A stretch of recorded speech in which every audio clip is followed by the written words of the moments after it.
Shalom, saudara yang dikasihi Tuhan.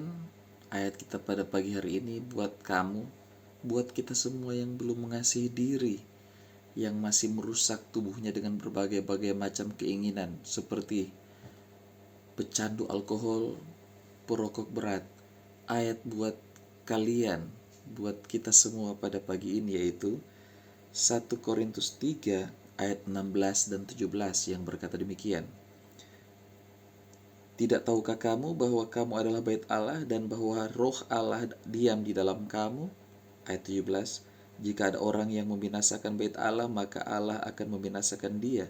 Sebab bait Allah adalah kudus dan bait Allah itu ialah kamu. Saudara yang dikasihi Tuhan, jangan ada orang yang berkata saya mengasihi orang lain, saya mengasihi Tuhan, sementara di dalam hidupnya dia pecandu alkohol, peminum minuman keras, perusak dirinya sendiri, kemudian dia perokok berat. Bagaimana mungkin dia mengasihi orang lain sementara dia tidak mengasihi dirinya sendiri? Dia membinasakan diri.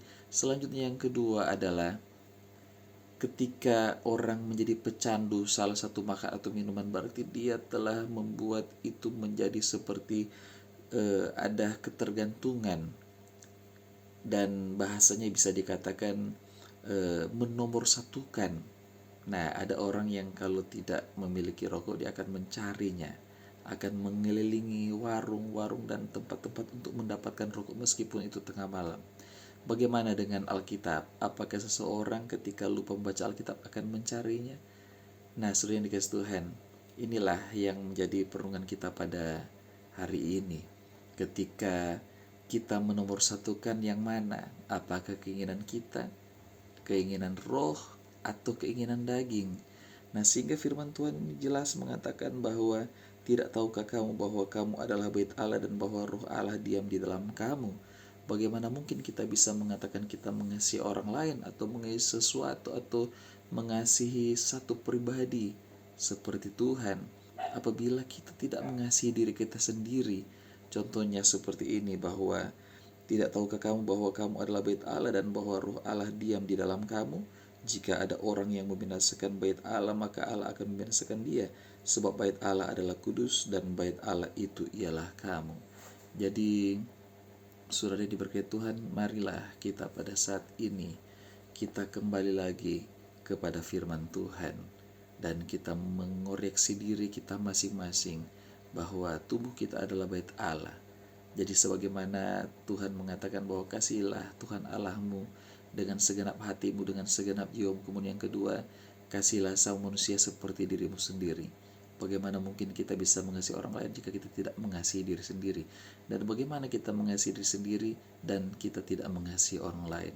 Saudara yang diberkati Tuhan, sadarlah dan bertobatlah dan kembalilah kepada firman Tuhan dan hiduplah kudus. Bukan berarti kita yang mengatakan itu kita sudah hidup suci. Sungguh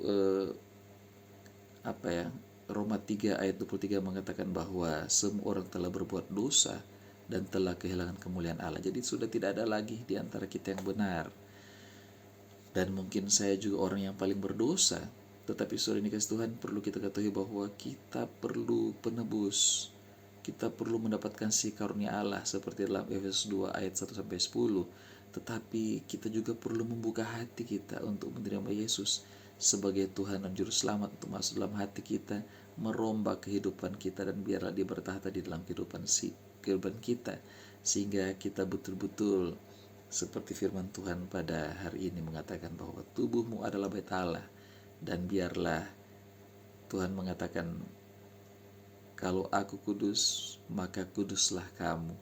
Nah, saudara yang diberkati Tuhan, semoga firman Tuhan kita pada pagi hari ini dapat kembali mengingatkan kita untuk lebih lagi datang kepada Tuhan dan betul-betul menghargai bait sucinya, bait kudusnya, yaitu diri kita, untuk kita bawa sebagai persembahan yang kudus, yang berkenan kepada Allah.